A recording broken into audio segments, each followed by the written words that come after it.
Hello guys, Balgor with you here, and today we are doing a cast from the Battlenet General Forums Open Tournament. This was a tournament between high diamonds and below. No masters were allowed, but anybody who was on the forums and frequents the forums was welcome to apply to enter, and based on votes, you got an entry into the 16 seats for the tournament. I, myself, TKiNewbie, got into this tournament, and I'll get this game underway. Dragon is my opponent here. This is the round of 8. I'll be casting the round of 8 forward. The round of 16 was good as well, but I don't know if I'll cast that. If I do, I'll get back to it after. So here, my opponent QQDragon is what I like to call him. He's kind of a little bit of a baby, complains and whines about everything on the forums and in the game. He's complaining that he didn't get to pick his race, and that it makes a big difference. I'm sure it does, but it's his own fault for saying he was ready to go. So this is a best of 3. We're going to see how it's going to go here.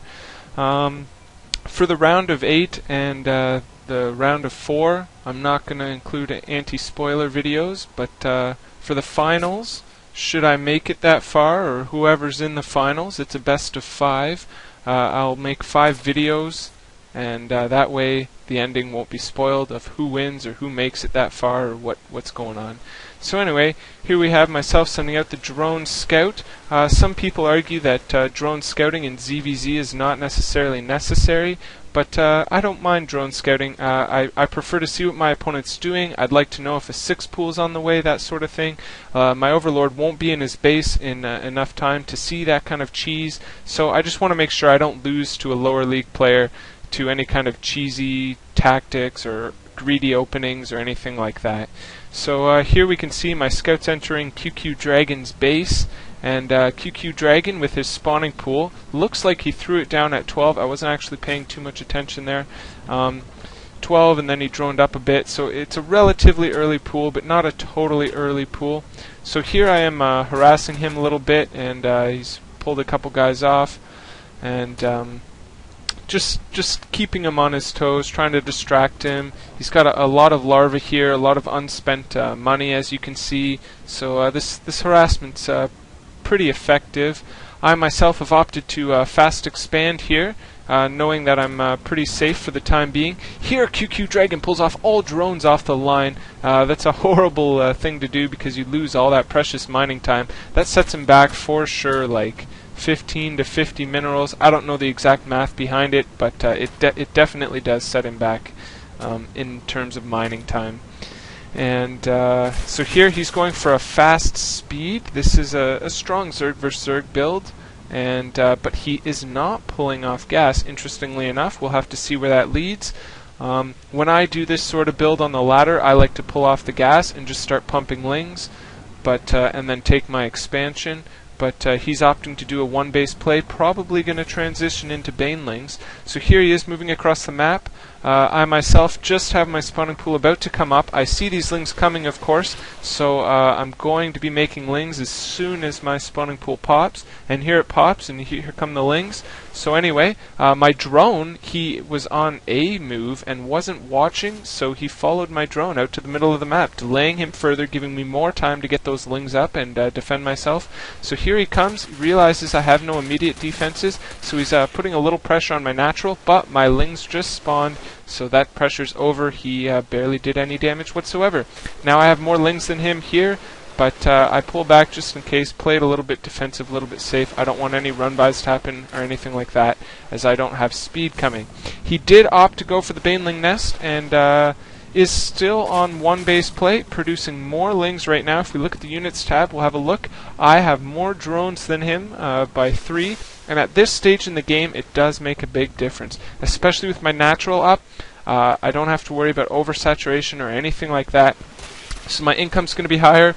We're going to have a look over here. QQDragon has 4 banelings, and he's moving in with 1 baneling, going to poke and prod. Smart to send his lings in front too, so that I can't just snipe it with a single ling. Opts to pull out and pull back.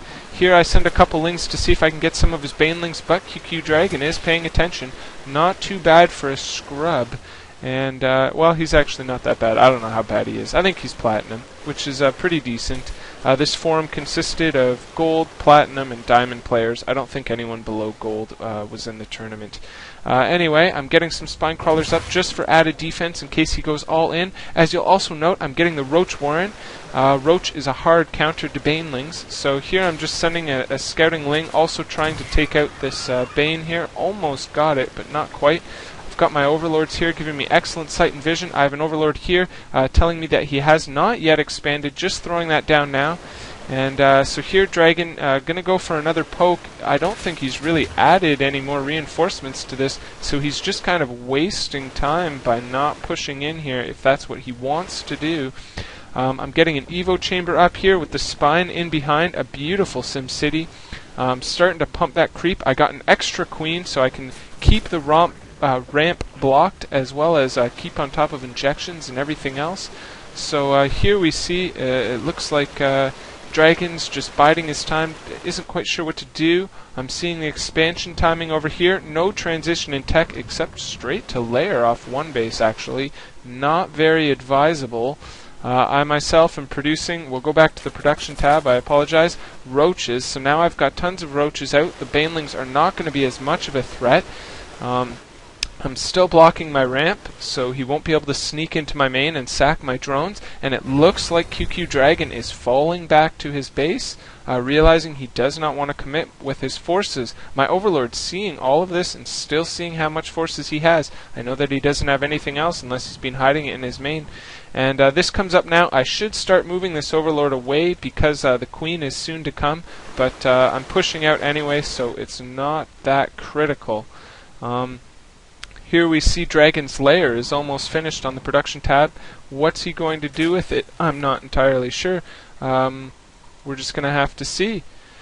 I've taken watchtower control as I now assert map control and dominance over the field here. I send one ling ahead to sack that Baneling. Beautiful snipe there. Dragon wasn't paying attention, sending in his lings indecisive. It looks like he's going to lose his natural. Deciding to protect his main and throw down a layer. One base layer. Straight into layer on 24 drones. He has almost caught up in workers, but he's significantly behind at this point in time, especially since I have my natural up and running. Here I've got tons of roaches. Just sacked his natural. He's not going to have any answer for these roaches. He's getting a spine crawler up. Too little too late. I would have also liked to have seen this in his mineral line or back more in a defensive position. Here I'm just going to be able to pick it off before it's even complete. As you can see there, he doesn't even get the cancel off. So here I am pushing up into the main, and I'm producing more roaches, rallying the reinforcements down here. I know I've got him. I'm on 2 base, he's on 1. And the Spire here just about to come up. And here's the fight. He gets a kind of a decent surround on a couple of these roaches, but I just have too many roaches. He doesn't have enough lings. He should have sent all of his workers in with that if he really wanted a chance at defending that. He is building 7 mutas, which I will not have an immediate answer for. We're going to have to see what's going to happen. He's retreating over here. Realizes he's probably going to lose his main now. My reinforcements rolling up. Back to the action over here, deciding once these mutas have spawned that I'm going to go for probes instead of the lair, because I'd rather do some strong guaranteed economical damage than risk not getting the lair. And here he GG's out. And I give him the GG back. He says, wish I was able to pick my fucking race. A little bit of BM, a little bit of QQDragon living up to his name. Hope you guys enjoyed Game 1. Now I'll cast Game 2.